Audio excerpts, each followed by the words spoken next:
All right, guys, welcome back to the YouTube channel. Today we're here in an exotic place, Pereira in Colombia, and we're here with a local but doesn't live here anymore, lives in Boston, Massachusetts. We're here with the OG of Coliving, Clara Arroyave. Oh, wow. Yes. You recognize perfect Yeah. name.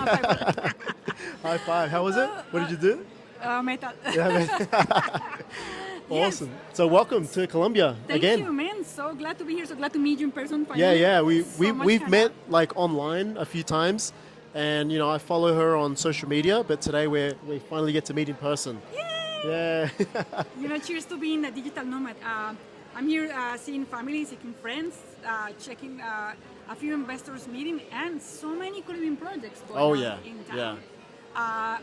It's amazing to see so many opportunities for co-living, not only United States, but also for local investors. It's just everywhere now. Yeah, and even your cousin, right? Yeah. Diego was here just a moment ago with us, and he's involved in a big co-living project here in Pereira right now. Yeah, it's very interesting because here when you buy something in pesos but your client spends in dollar, the delta that you have, the margins like way better, and the time to recover your investment is also way better. Unlike sometimes in other countries or other currencies. So when you invest in co-living, think about as an investor, what is that you want? Yeah, yeah. Right? So super interesting. Love it. So Clara, for those who don't know you, from my audience, tell us. I know you just told us your story. We were here for half an hour, but give us the main points of where you started and how you got into co-living. I started because I didn't know I want to start, but because I'm very curious about technology and how technology solves real estate problems. From Airbnb back in the day when I was a college student, to understanding how expensive it is to live in certain places. I have and I was CEO, owner, and co-founder of one of the largest co-living spaces in Boston, OG in 2016. Yeah. And you mentioned $42 million of assets under management. Yeah, correct. Yeah. And we were doing really great until COVID. Really happy with investors on COVID. We did an M&A with another company. Then took 2 years of investment banking. Then I learned a lot in how to team even bigger, go even higher. And now I'm building Coliving Cash Flow, which is the largest brokerage only focused in co-living, an investment fund only for co-living properties, and bringing technology that will help co-living investors and co-living agents in how to make better investment decisions faster. Love it.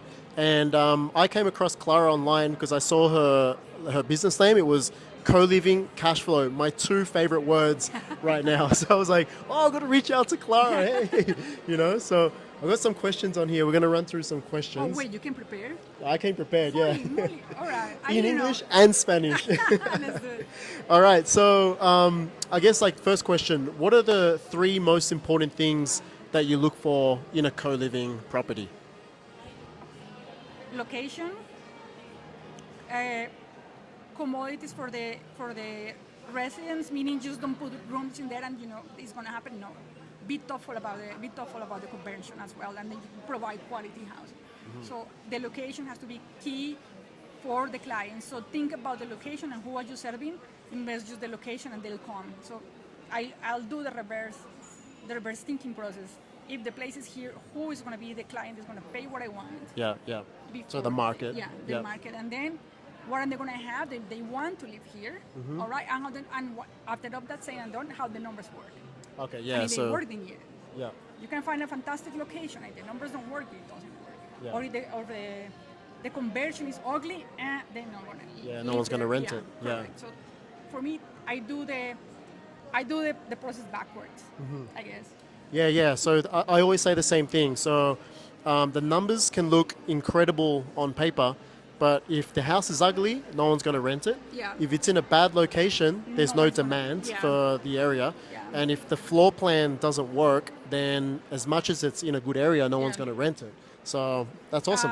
I have a friend that say a lot of lies are being told in Excel rather than in Word. Yes. Yeah.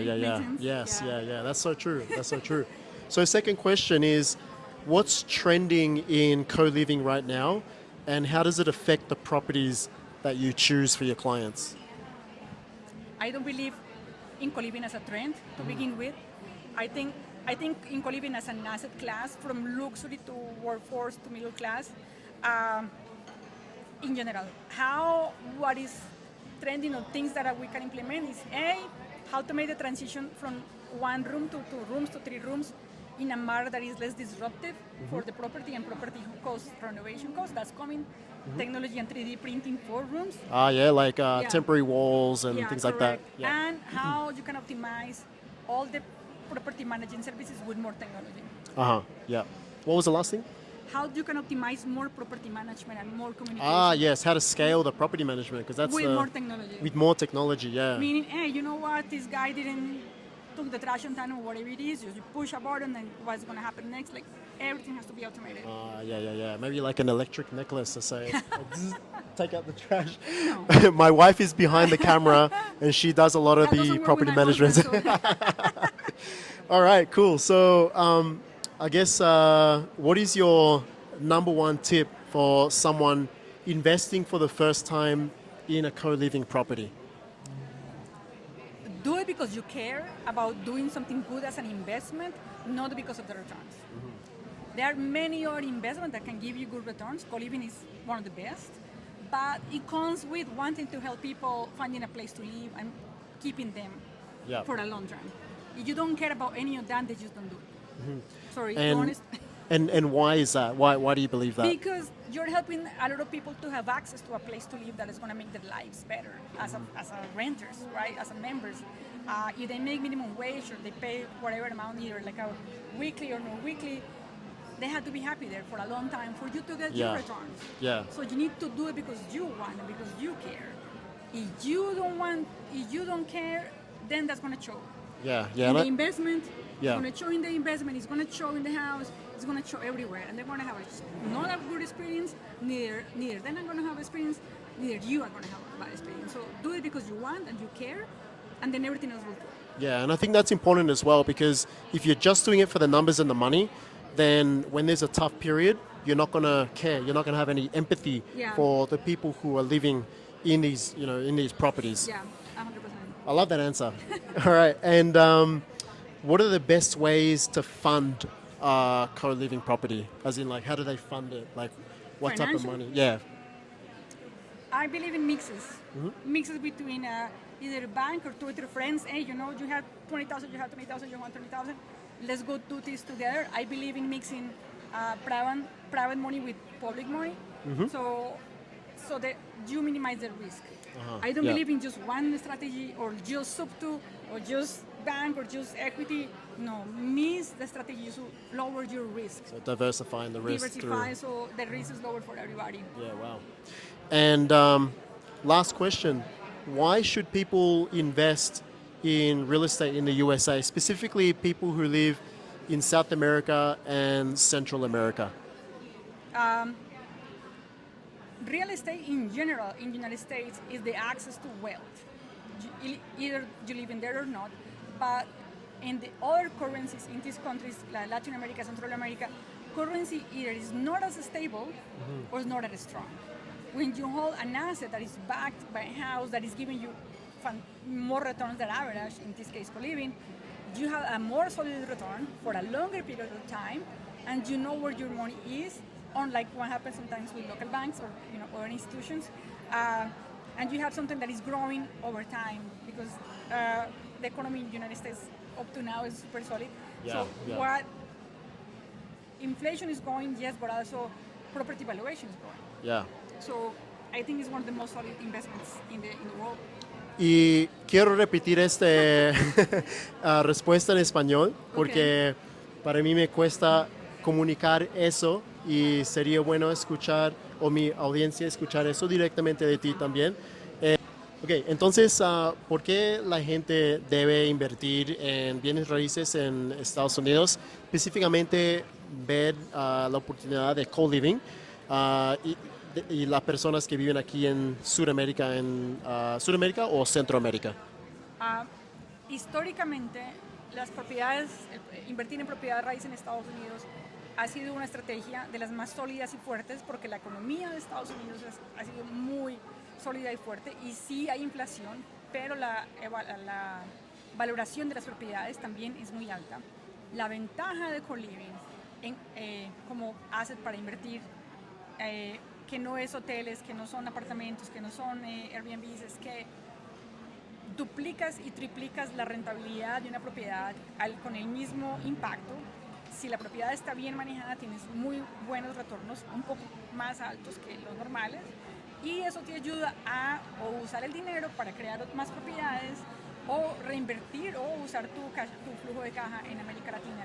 En América Latina a veces el valor de la moneda no es tan fuerte o tan sólido o es más inestable, pero el retorno en dólares, especialmente en Coliving, es más alto. Entonces es una decisión donde tu dinero va a estar en un lugar mucho más seguro por mucho más tiempo. Y esta solución que estamos proveyendo a la gente, ¿cómo se llama? Affordable housing. Sí. Sí. En español no sé cómo decir eso. No, es como viviendas viviendas para la clase trabajadora. Ajá, económico. Sí. Es una solución de largo plazo, o sea, Correcto. no se va a ir a ningún lado. No. Siempre se va a necesitar vivienda, especialmente en un costo que la mayoría de gente puede Yes. alcanzar. En Estados Unidos hay 14 millones de personas que ganan $30,000 al año o menos, donde los salarios mínimos van de $7 a $15. Y el precio en promedio de un apartamento, de una coba, es $2,000, $2,100. Ah, Entonces sí, tienen que muy trabajar caro. 2 o hasta 3 trabajos para poder pagar un apartamento, lo que no está bien. Entonces ahí es donde viene Coliving como una solución a una vivienda affordable, donde ellos pueden vivir una vivienda especial, compartida, pueden ahorrar dinero, pagar sus deudas, pero también tener mejor calidad de vida. Y un espacio, Y una un comunidad y espacio safe. digno, Sí. donde pueden tener un trabajo más estable por más tiempo y mejorar sus finanzas. Es un tema importante para la comunidad en Estados Unidos, y Sí. la demanda no se va a ir a ningún lado. El salario mínimo no va a cambiar en ningún momento, en mucho tiempo, y la demanda de casas de Coliving solamente va a seguir aumentando. Entonces los invitamos a mirar esta oportunidad en casas de Coliving en Estados Unidos, en todo el país, y ya. Yeah. Well, guys, thanks for tuning in to this episode. It's been a short episode because we're running out of space on our phones. But I'd love to see you again here in Colombia. Nice. We'll spend some more time with each other, and hopefully I'll be in the US soon, and we can do some projects together as well. That would be amazing. Awesome, Clara. Well, Ciao. awesome. See you Thank guys you. later.